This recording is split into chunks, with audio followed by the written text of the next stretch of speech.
श्री गणेशाय नमः। जय श्री हरि, जय श्री सीता रामचंद्राभ्याम नमः। श्री वेद व्यास रचित, महर्षि वेद व्यास रचित अध्यात्म रामायण के अयोध्या कांड में अष्टम सर्ग की कथा है। कथा है भरत जी का वन को प्रस्थान, मार्ग में गुह और भरद्वाज जी से भेंट तथा चित्रकूट दर्शन। मैं शैलजा अपने चैनल पर आप सबका हार्दिक स्वागत करती हूँ। आशा करती हूँ आप सब स्वस्थ एवं प्रसन्न होंगे। जय श्री राम, जय श्री हनुमान। श्री महादेव जी बोले, वसिष्ठो मुनि भी सार्धः मंत्री भी परिवारितः राज्ञ सभाम देव सभा सन्निभाम विषदिभूः। हे पार्वती, एक दिन मुनीश्वरों के सहित मंत्रियों से घिरे हुए भगवान वशिष्ठ जी देव सभा के सदृश राज्यसभा में आए। वहाँ दूसरे ब्रह्मा जी के समान आसन पर विराजमान श्री वशिष्ठ जी ने भाई शत्रुघ्न के सहित भरत जी को बुलाकर आसन पर बैठाया और उन शत्रु दमन भरत जी से इस प्रकार देश कालोचित वाक्यों में कहा। वत्स, तुम्हारे पिता के कथनानुसार आज हम तुम्हें राजपद पर अभिषिक्त करेंगे। हे पुरुष श्रेष्ठ, कैकेयी ने तुम्हारे लिए राजा दशरथ से राज्य मांगा था। राजा सत्यपरायण थे, इसलिए प्रतिज्ञा करने के कारण उन्होंने उसे दे दिया। अतः मुनिजनों द्वारा मंत्रोच्चार पूर्वक आज तुम्हारा अभिषेक होना चाहिए। यह सुनकर भरत जी बोले, अभिषेको भवत्तवज्ञ मुनिर्भि मंत्र पूर्वकम तच्छुत्वा भरतोप्याह मम राज्येन किम मुने। भरत जी बोले, हे मुनिनाथ, राज्य से मेरा क्या प्रयोजन है? महाराज राम ही राजा धीराज हैं, हम तो उन्हीं के दास हैं। कल प्रातः काल राम जी को लाने के लिए हम शीघ्र ही वन को जाएंगे। मैं, आप सब लोग और राक्षसी कैकेयी के सिवा अन्य सब माताएं, ये सभी वन को चलेंगे। मैं क्या करूं? मैं तो इस नाम मात्र की माता कैकेयी को अभी मार डालता, किंतु श्री रघुनाथ जी मुझ स्त्री हत्यारे को क्षमा न करेंगे। अतः कुछ भी हो, कल प्रातः काल होते ही आप लोग चलें या न चलें, मैं तो शत्रुघ्न के सहित पैदल ही दंडकारण्य को जाऊंगा। हे मुने, जिस प्रकार राम जी गए हैं उसी प्रकार जब तक रामचंद्र जी न लौटेंगे तब तक मैं भी शत्रुघ्न के सहित वल्कल वस्त्र और जटाजूट धारण कर कंद मूल फल आदि भोजन करूंगा और पृथ्वी पर शयन करूंगा। ऐसा निश्चय कर भरत जी मौन हो गए। तब सब लोग प्रसन्न होकर साधु साधु कहकर उनकी प्रशंसा करने लगे। तदंतर प्रातः काल होने पर भरत जी के कूच करते समय हाथी और घोड़ों के सहित समस्त सैनिक सुमंत्र की प्रेरणा से उनके साथ चले। कौसल्या आदि महारानियां तथा वशिष्ठ आदि द्विजगण पृथ्वी को आच्छादन कर उनके आगे पीछे और इधर उधर यथा योग्य रीति से चलने लगे। इस प्रकार श्रृंगवेरपुर पहुँचने पर वह महान सेना शत्रुघ्न की प्रेरणा से गंगा तट पर जहाँ तहाँ ठहर गई। आगतं भरतं श्रुत्वा गुह शङ्कितमानसः महत्या सेनया सार्ध मागतो भरतः किल। भरत का आगमन सुन गुह को यह शंका हुई कि भरत बड़ी सेना लेकर आए हैं, अतः ये राम के अनजाने में उनका कोई अनिष्ट करने के लिए न जाते हों। मुझे उनके पास जाकर उनका मर्म जानना चाहिए। यदि उनका भाव ठीक हो तब तो भले ही पार चले जाए, नहीं तो इसके विपरीत उपाय करना पड़ेगा। अतः मेरे जाति वाले अस्त्र शस्त्र लेकर सावधानी से सब ओर देखते हुए चौकस रहे और सब नावों को खींचकर गंगा के बीच में खड़ी कर दे। इस प्रकार सबको आज्ञा दे गुह नाना प्रकार की बहुत सी भेंटें लेकर अपने बहुत से हथियारबंद जाति भाइयों के साथ भरत जी के पास आया। वहां उनके सामने सब सामग्री रखकर इधर उधर देखते हुए उसने देखा कि मेघ श्याम भरत चीर वस्त्र और जटाजूट धारण किए छोटे भाई तथा मंत्रियों के साथ बैठे हैं। वे राम ही का स्मरण कर रहे हैं और राम नाम का ही जप कर रहे हैं। यह देखकर उसने पृथ्वी पर सिर रखकर भरत जी को प्रणाम किया और बोला, मैं गुह हूँ। भरत जी ने उसे शीघ्र ही उठाकर आदर पूर्वक गाढ़ आलिंगन किया और प्रसन्न मुख से उसकी कुशल पूछकर उससे सखा भाव से इस प्रकार बोले, भैया तुम यहाँ श्री रामचंद्र जी के साथ रह रहे थे और निर्मल हृदय श्री राम ने नेत्रों में जल भरकर तुम्हारा आलिंगन किया था। तुमसे सीता और लक्ष्मण के सहित कमल नयन राम ने वार्तालाप किया, अतः तुम धन्य हो, तुम्हारा जीवन सफल है। हे सुव्रत, तुमने श्री रामचंद्र जी को जहाँ देखा था मुझे वहाँ ले चलो। जहाँ वे सीता के सहित सोए थे वह स्थान मुझे दिखाओ। तुम राम के प्रीतम सखा और भाग्यवान भक्त हो। इस प्रकार पुनः पुनः राम का स्मरण करने से भरत जी के नेत्रों में जल भर आया। गुहेन सही तत्र यत्र रामः स्थितो निशि ययो ददर्श शयन स्थलम कुश समास्त्रितम। इस प्रकार विरह व्याकुल हुए वे गुह के साथ उस स्थान पर पहुँचे जहाँ रात्रि के समय श्री राम ने निवास किया था। वहाँ जाकर उन्होंने उस कुशा बिछे हुए शयन स्थान को देखा। वह सीता जी के आभूषणों से झड़े हुए सुवर्ण कणों से सुशोभित था।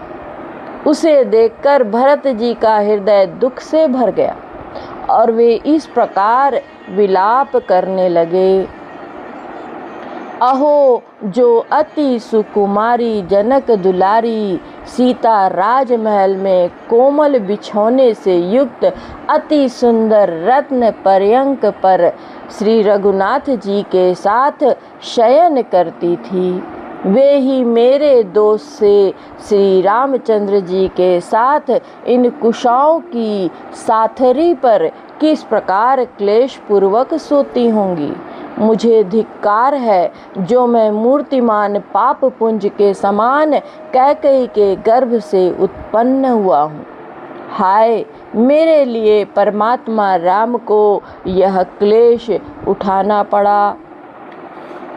आहा, महात्मा लक्ष्मण का जन्म अत्यंत सफल है, जो भगवान राम के वन में रहते समय भी सदा प्रसन्न मन से उन्हीं का अनुसरण करते हैं। जो लोग राम के दास हैं, उनके दासों का दास भी यदि मैं हो जाऊं तो मेरा जन्म सफल हो जाए, इसमें संदेह नहीं।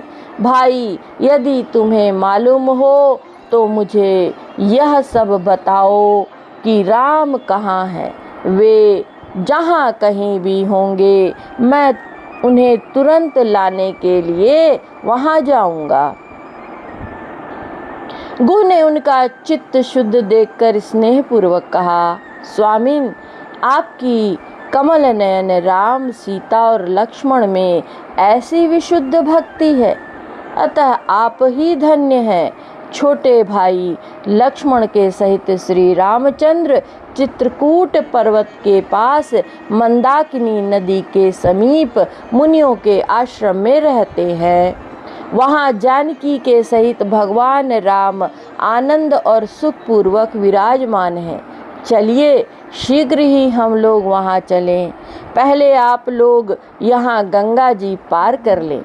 ऐसा कहकर उसने तुरंत ही सेना के सहित भरत जी को महानदी गंगा जी से पार करने के लिए 500 नावें मंगवाईं और स्वयं एक राज नौका ले आया। उसमें भरत, शत्रुघ्न, राम की माता कौशल्या और वशिष्ठ जी को चढ़ाया तथा एक दूसरी नाव में कैकेयी आदि अन्य राज महिलाओं को सवार किया।